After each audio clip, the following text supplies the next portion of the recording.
Let's talk more about the industrials. This is a group that's up more than 17% so far this year. It's outperforming all the other sectors for the first time in 5 years. It is also on pace for its best quarter in a decade. Josh says that they have broken out already.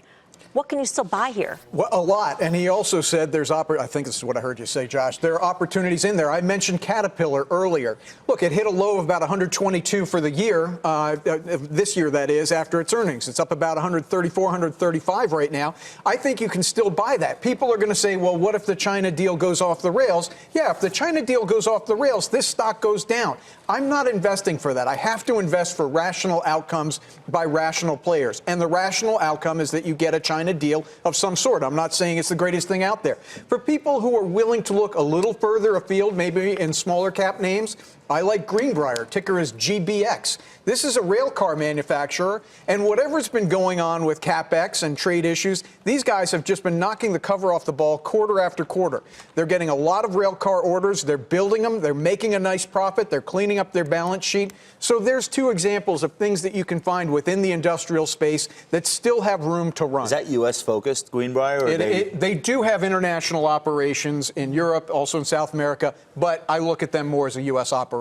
And you'd probably, would you want to be more U.S. oriented as opposed to internationally oriented when it comes to industrials in general? Yeah, look, I think we have to dissuade ourselves, or at least this is how I feel, from the idea that we are an island. I know that cuts against the grain of some political thought right now, but our economies is intertwined with the global economy. If we have a decrease in trade because of trade wars, it's going to be felt in the U.S. rail network. On the other hand, if you get a resolution, you will see global economic activity pick up as well as here in the U.S., and it will be reflected in the rail network. Well, one of the stocks I like among the industrials is actually, it's a little pricey maybe for some of the retail traders, I understand, but it's still Boeing.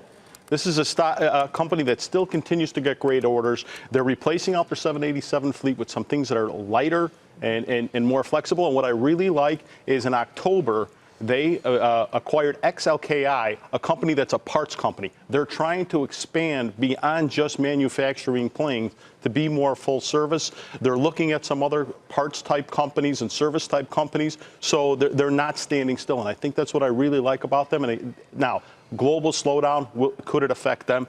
Absolutely it could. But if you look at the plenty of orders for the next 18 months or so. So, if we do, on Steve's thesis earlier, get that next level because of CapEx spending, this is an area where companies. You said it's pricey for retail investors on a share basis or on a PE basis? It's a $400. I'm sorry. Thank you for clarifying. It's a $400 stock. Okay. So they may have to use options or partial shares. It should not be pricey? I mean, it doesn't because 1,000 shares is 48,000. 100 shares is 48. But it doesn't matter if you have $400. I mean, in pure dollars. If you buy one share of $400 stock, or tear share. Well, that's what I said. You could do partials. There's no doubt about it, Steve. I agree with you. The dollar amount you invest gives you the same return regardless of what the stock price is. I don't disagree with that. You just bought it. Yeah. We did. We just bought it end of December. We felt like they're, to your point, Melissa, industrials haven't been the best performing sector in 5 years. Long time. So if you think about it, there's definitely, to Jim's point, there's value there. And so whether it's something like Boeing, which will get knocked around a little bit, and there might be a better entry point if we have a little bit more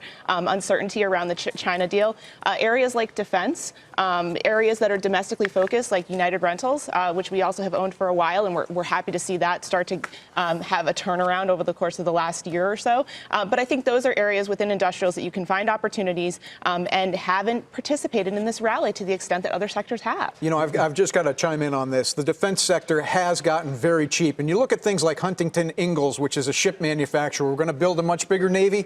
That's where it's going to come home to roost. Lockheed Martin with the F-35. The problem here is, and this is why I haven't nibbled, you know what I'm going to say, right? At some point, the deficit and the debt levels are going to matter. At some point, we're going to have to rein in spending. Now, we have been saying that for years. Who knows when it will be, but you know where they're going to cut it from. It's going to be. But that's why I like Raytheon, because if you think about it, we're kind of stepping back from a global perspective about being the protector of the world. Other countries are going to have to increase their defense spending, so you want to have a defense company that knows how to navigate international defense as well. I see the value. I see the risk, too. There are a couple of issues. Number one, back to JJ's point, an expensive stock. That is what retail investors think. You're absolutely right. Well, but it's wrong. They shouldn't think that way. Hold on. Just keep in mind one thing. People tend to think in round lots when they go into trade. So I just want to caution people about when you go in there, it may seem daunting. I said you can do partials and also think about the amount of your account you're investing in one stock. Right. So your point is well taken, but dealing with retail investors every day, they have a different thought set than maybe people who do this. No, I agree with you. Back to Boeing. So I bought Boeing after the earnings, continue to buy it on little dips. It hasn't been a real dip. And I like the way it's positioned because it's duopoly. I was with one of my investors yesterday talking to me about Airbus. One of his analysts recently did a lot of work on it. Stock was up yesterday on pulling off their jumbo.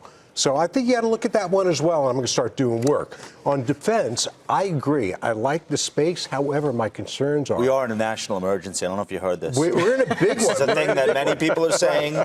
I am hearing this from many people. We need Go some on. nuclear submarines to fight that I agree. emergency. So, but in defense, if we pull back from Syria, if we pull back from Afghanistan, then it would seem to me that our needs are less over there.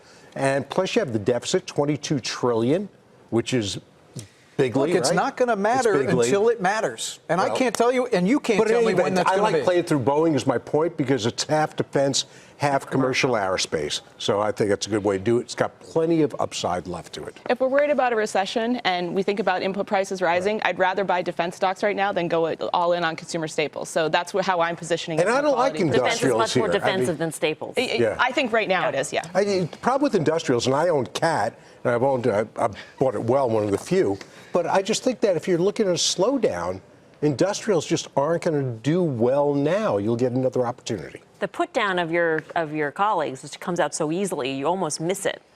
I bought I it was well. putting down myself. That was a put down. I was putting down myself. We've stopped paying attention to it as well. It's kind of the air that was we breathe. self-deprecating humor. I admit it doesn't flow off my lips when I'm The few, self-deprecating. the proud, the cat. I'm very uncomfortable with self-deprecating humor.